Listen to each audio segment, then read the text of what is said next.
You know, that's the word on the street, is that cable TV is surviving because of these sports. You know, because of sports programming.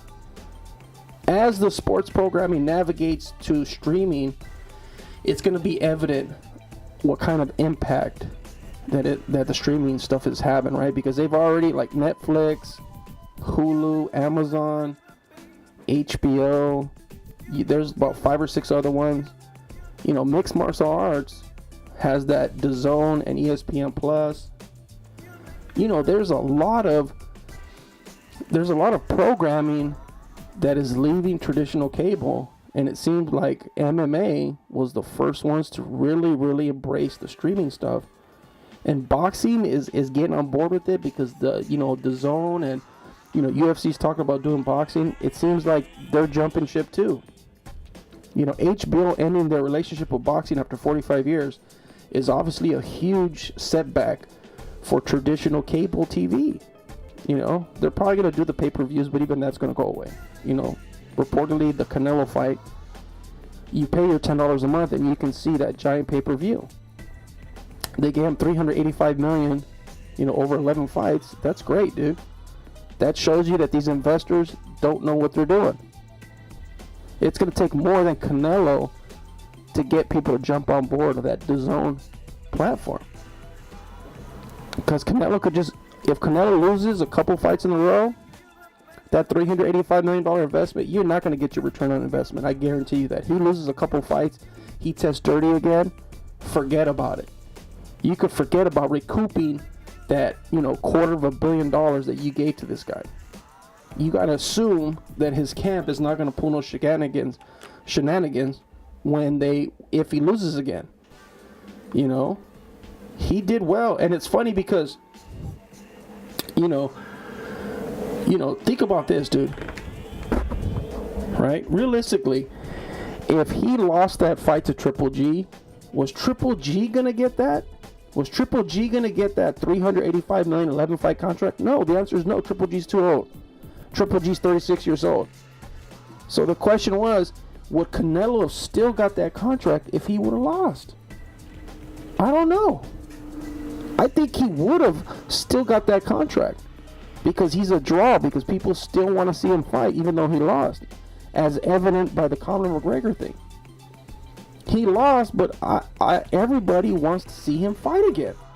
And you can't blame him. You can't blame people because he's entertaining. And he took his lumps and he got beat up. And he took the L.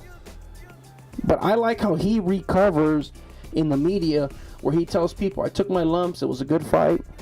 And now the first time ever, he's conceding that Khabib might not be his next opponent. There's some good quality opponents there, and if he wants a super fight, there's a bunch of super fights to be had, right? George St. Pierre, that's not going to happen. George St. Pierre's too out there. He wants $1 trillion. There's only one person that gets all the money. There's only one A side and one B side. I can see Conor fighting Mayweather again.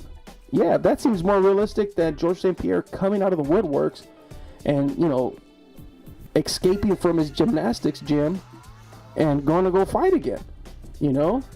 He kind of killed his own momentum by giving up the belt and doing some crazy stuff where he's like, yeah, I won the belt, but I don't want to do this no more, because he realized that the 185 fighters nowadays, he can't compete with that size. So what is he going to do? So why did he even, to me, that's a huge misstep, the way he did it. And then he went to the opposite, talking about he's going to fight at 155. That's never going to happen, dude. You're going to fight Conor McGregor at 155, you're going to look like a straight skeleton, homeboy. George St. Pierre fights at 155, that's going to be Skeletor versus He-Man right there. The Irish He-Man versus Skeletor himself. What is that fight song going to look like when he comes out? Puff the Magic Dragon? That guy going to have to be on some drugs to be able to walk out there, because he's going to be so skinny.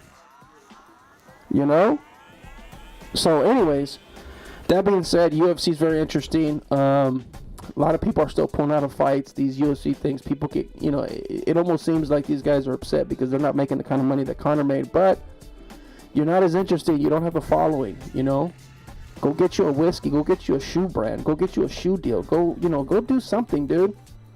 You can make so much money off this fame. Look what Conor did. He's probably going to make $1 billion off of his whiskey company. And kudos to him for doing that. How smart is that guy? How smart is his team? You know, and if you wanted to hear something interesting, go to listen to the Joe Rogan podcast where Joe interviews his head coach. And it's going to tell you how interesting and how smart his team is.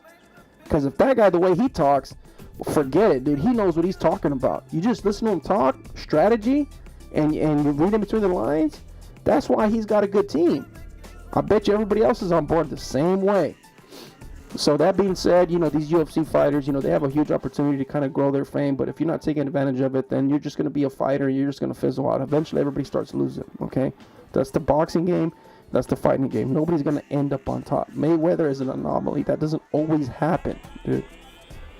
You know? He's going to eventually lose one of these fights. And he's going to say, well, you know, again, when I saw Mayweather talk on camera the other day, about a week or two ago, he started looking a little punch drunk. I don't think he should fight ever again anymore. You know, if he does, it better be one of these laydowns. You know, if he fights one, you know, I think he was a little jealous that Canelo got that 11-fight, $385 million fight deal. Nobody's been able to get that. That's a Mayweather type deal.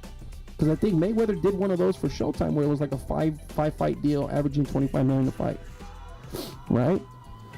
So, anyways, thanks for watching. You know, if you like the stuff I talked about, keep on watching. Subscribe if you choose to. You know, if you don't agree with me, put it on the comments. If you say, Reuben, you're completely wrong, you're completely off, hey, I get it. I'm with you on that.